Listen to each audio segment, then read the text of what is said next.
J'espère que tout le monde se porte bien. J'espère que vous allez bien. C'est le général Kami Makosso, le président de tous les influenceurs, blogueurs de la Côte d'Ivoire et de l'Afrique.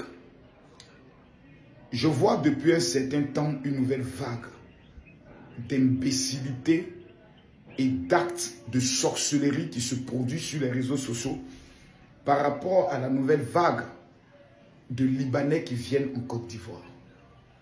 Je vois beaucoup de vidéos agressives que les Ivoiriens disent non à la nouvelle vague des immigrés libanais qui arrivent en Côte d'Ivoire suite à la guerre qui se passe dans leur pays. Et les gars, évitez que je devienne sauvage envers vous. Parce que quand je vais vous prendre un à un, c'est-à-dire le procureur sera obligé de vous interpeller en même temps. Et vous êtes méchants. C'est quoi ces nouveaux influenceurs, tiktokers, mal élevés, imbéciles qui sont sur les réseaux sociaux, qui au lieu d'aller travailler, au lieu d'aller à l'école, faire vos études, vous devez obligatoirement prendre le soin de répondre votre haine macabreuse et ténébreuse. Qui souhaite quitter son pays? Bande de chiens. Je vous repose la question. Qui souhaite quitter son pays pour aller vivre dans le pays de quelqu'un d'autre? Vous croyez que c'est un bonheur de quitter son pays? Ou c'est un plaisir de quitter son pays?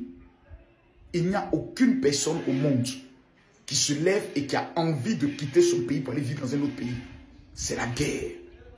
Quand nous, notre pays a connu la guerre, des Ivoiriens sont allés vivre au Togo. Certains sont allés vivre au Maroc. D'autres sont allés vivre au Burkina.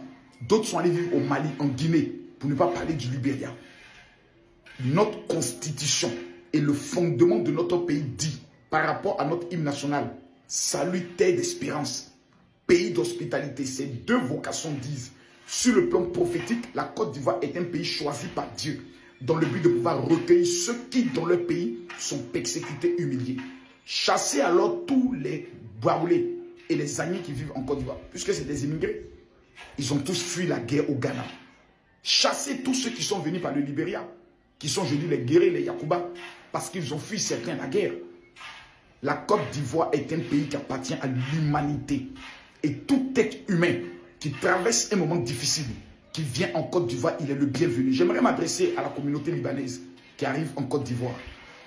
Notre tolérance et notre accueil n'est pas un signe de faiblesse. Ne posez aucun acte qui aura des conséquences de haine vis-à-vis de vos compatriotes qui sont d'entrée. Vous êtes arrivés en Côte d'Ivoire, considérez-vous comme des Ivoiriens.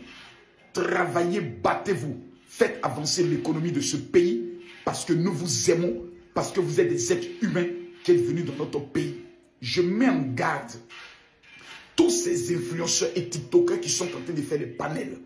Lorsque un seul Libanais sera touché par rapport à la haine que vous êtes en train de démettre, qui est un acte de xénophobie, vous allez assumer les conséquences. Toutes vos vidéos seront transmises au procureur de la République afin qu'en cas de déviation, vous puissiez assumer. Ne prenez pas votre négligence, votre paresse. On a l'impression que dans ce pays, tous les paresseux désormais essayent de mettre en place un système pour légitimer leur paresse. Vous êtes des paresseux, des gens viennent pour travailler et ça vous fait mal. Que ce soit la première et la dernière fois que je vois des personnes faire des vidéos pour des personnes qui fuient la guerre, vous les empêchez d'entrer dans notre pays. Que ce soit la première, n'attirez pas la malédiction de Dieu sur notre pays. La Bible nous enseigne, si une nation persécute un étranger, cette nation est maudite par Dieu. Que Dieu vous maudisse.